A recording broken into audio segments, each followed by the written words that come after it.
episode 186. Are these comics going to make good film and television shows? We have Batman and Robin, and we have Silent Night with Batman and Santa Claus. It's a Batman show. Let's talk about them right now.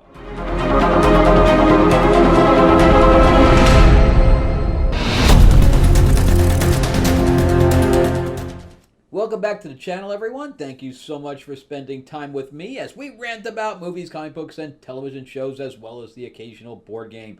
I am your host, Frank Zanca. I'm an award-winning screenwriter, novelist, and comic book writer, as well as a filmmaker. And yeah, we're going to talk about DC, because that's pretty much what I got this week, was pretty much all DC, because I guess Diamond, which is a distribution company, is kind of falling behind on doing some of the independents, and we're getting them literally like 3 weeks later. It's crazy. All right, so let's jump into Batman and Robin. This is by Joshua Williamson, who's also writing Superman, and who also really wrote that really bad Superwoman thing that I gouged into the other day. And I also did a review of it on Comic Book Roundup, and everybody seemed to agree with me. So it's weird. So he's kind of hit and miss, I guess. I don't really know. But Superman has been good. And he also did the Energon universe stuff for G.I. Joe, which was also pretty good. And then I read this, and Batman and Robin's only been okay lately, but we got this new story arc with this Memento character. And I wasn't sure about the last two issues, about them being in this charity type of event, and you know, the bad guy ends up showing up in the basement or in the boiler room. And what was good was that Damian was mean to this little girl because he's not very social, and she wanted a friend, and he blew her off completely, kind of made her cry, and she ended up getting killed in that whole invasion of that charity event. And this is something we never ever see, is that death is haunting him. He feels guilty and he feels responsible, and it's constantly popping up in his head, which I find very refreshing. Not that there's a little girl died, but that we're seeing a repercussion of a failure in a death of not even a main character, but of a slight character that we saw for 2 pages.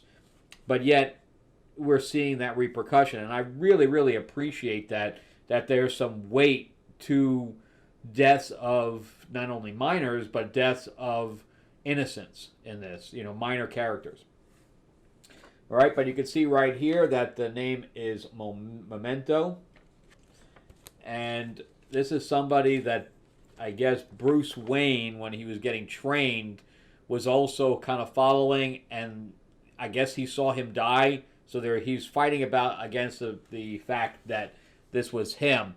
But this is the remains of Arkham Asylum. Arkham Asylum was kind of blown up there, and I guess we're taking faces from TV shows now, because you can pretty much see who these people look like. Hence Breaking Bad. These people are all taking pictures of this destruction in Arkham Asylum, and they get attacked by these creatures. Batman and Robin are literally investigating it, and he's like, what do you see here? But that does not look like Damian. That the face for Damian is completely wrong. That looks more like either Dick's face or Tim's face. So I think that the artist needs to go back to the drawing board here. And you can see right here that he gets a flash of the girl dead. And again, I appreciate that. But then he gets a flashback, meaning Batman gets a flashback, and there's the girl there that we end up seeing later, that is helping him with his investigation, but she was investigating with him when they were first learning. And, they're picking out pieces of the crime scene, and he's saying that the people killed each other. and they're seeing some kind of a glossy thing on the eyes here, and then they end up seeing that same thing on the people here, almost like they were drugged to a certain extent. But he's like, it can't be Memento because I saw him die. And he says, so you're just letting anybody into a crime scene now? And he's like, and Gordon's like, you're one to talk. Of course, he's also referring to the girl here, which is, again, the girl that he, of course, doesn't recognize him. He's got the mask on, that he was training with at the time in London. And he's like, well, come on, we're going to go to Crane, and we're going to interrogate him. But these guys are training, and they're literally running with, like, big weights on them. Weight vests. I thought that was pretty cool. We never get to see that. And he's like, fine, if you want to talk, then let's talk, because you're not being very focused. And he's basically chastising him, but he's not telling him about the girl that died. He's harboring that, and he's like, no, I need to go to the hospital to oversee some of these people. And Batman knows there's something he's not telling him. He doesn't know what that is yet. But the guilt is eating at him. So now we go into Arkham Tower, which I guess they're using now while Arkham Asylum is destroyed. And they're going to interrogate the Scarecrow. And he's like, what's this ingredient that causes this thing, blah, blah, blah. And she's trying to be nice, and Batman is just observing at this moment. But then he starts to get closer and closer and closer when he feels like Crane is not telling them what they want to know. And to the point where he throws the table aside and intimidates him. And then, so I guess Memento contacted him about one of his formulas or whatever else. And he's like, I don't know who it is. And he said he crossed the ocean to punish you. And so the guard is working for Memento as well. And Batman sees at the last moment and kicks him to the side. And he's like, no, he told me that he was going to kill my family. And I guess they kill him. And there's an explosion.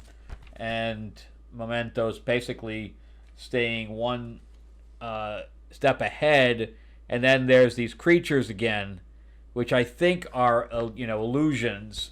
So I think this is one of the best Batman comics I've read in a very, very, very long time.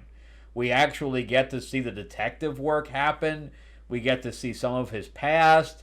We get to see the girl that comes up that he was training with back in the day. We get to see Damian having his guilt trips.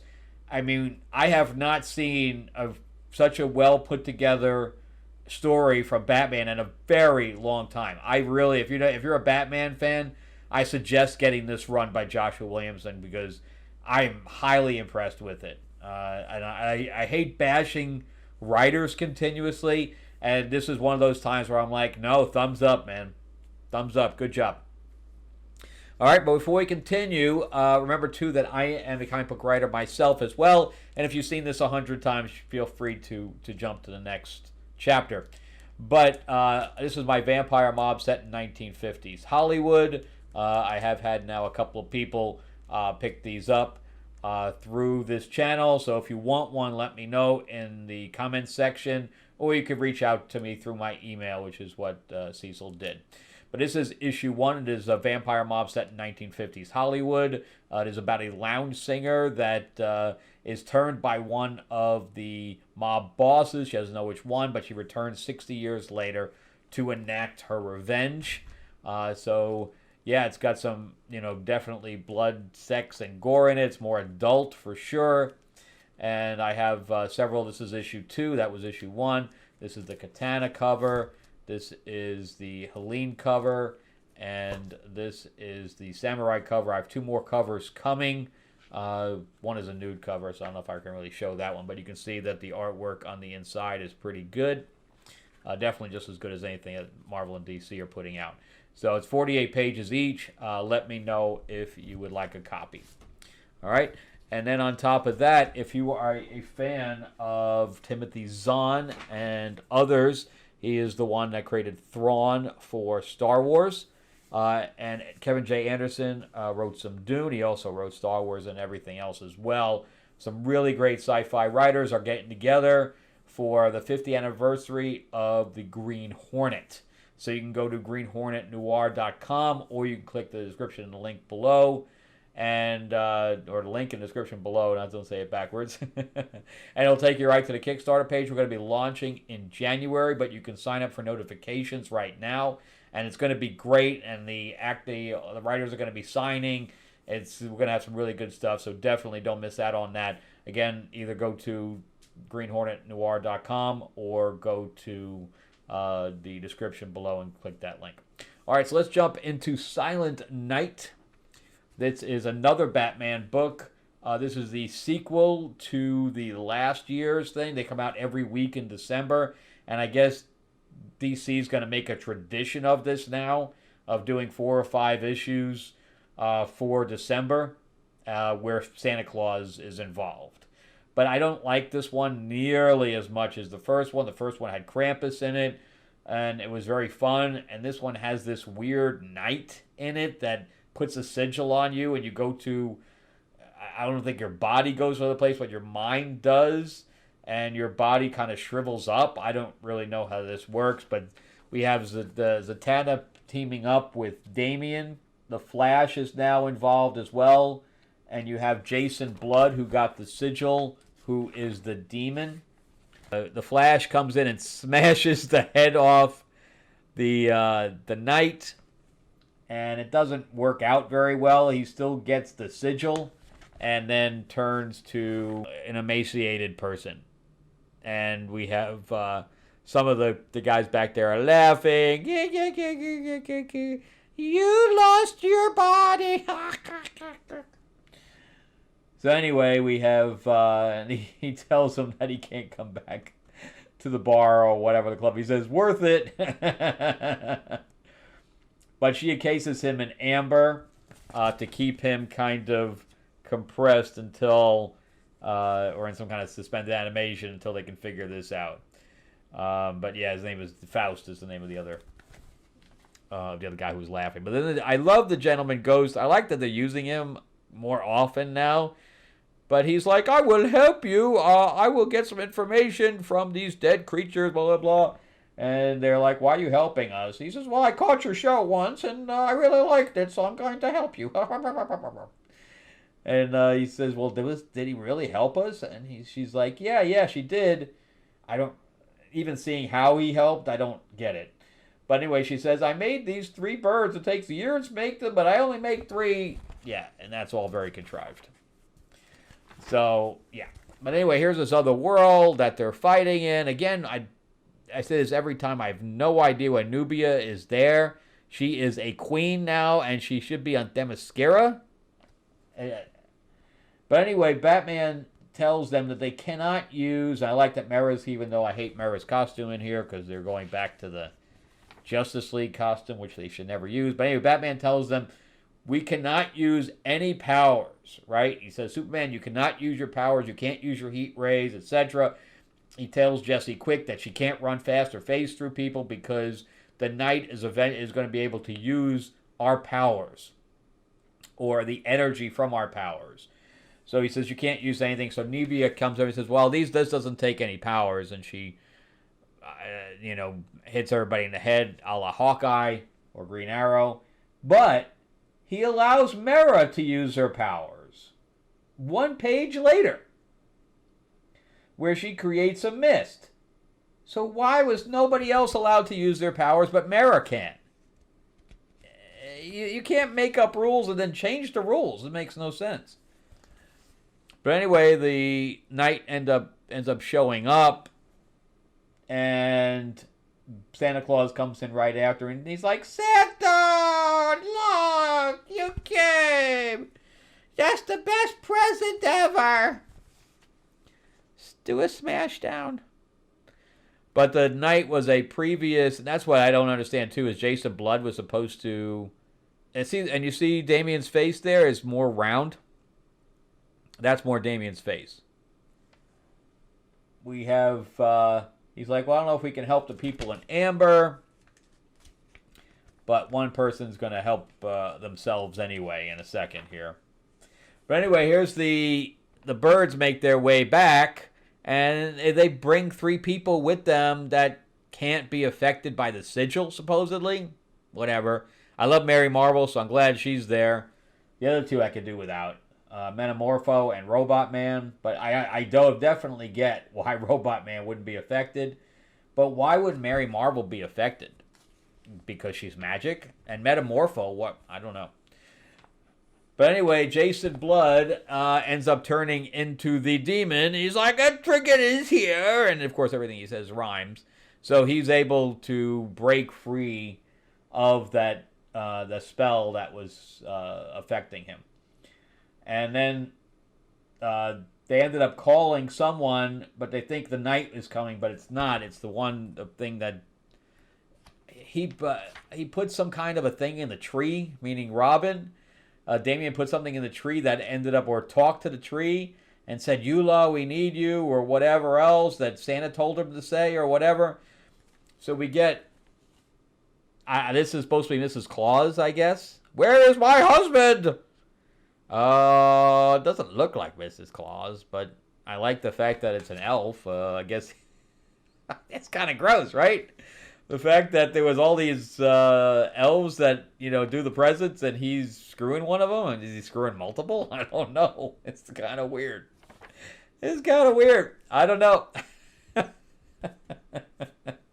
How many wives does he have at the North Pole? So anyway, will this make a good film or television show? No, the first one is far, far superior. Far superior. And Batman and Robin, absolutely yes. This is so far, I can't wait to see how this wraps up. But this has been great. This is absolutely great. All right, so I hope it stays the course. I hope that Joshua Williamson can stick the landing on this. All right, well, that's it for me. Thank you guys so much for watching. I greatly appreciate it. Remember to give me that like, give me that thumbs up, give me that subscribe if you can. Ring that bell, ding, ding. Hey, it's free. And you'll get notified about when I do all kinds of reviews, whether it be comics or film. I am going to see the Brecht Basinger, Ali Larder film tomorrow. And then I have a private screening, but it's a blind screening. I have no idea what it is. But anyway, I'm going to do 2 reviews there, unless it's something that I can't watch, like it's something I don't want to see, then I'll probably walk out of it. Yeah, and happy holidays, everyone. Again, thank you so much, and I'll see you guys on the next episode. Thanks for watching.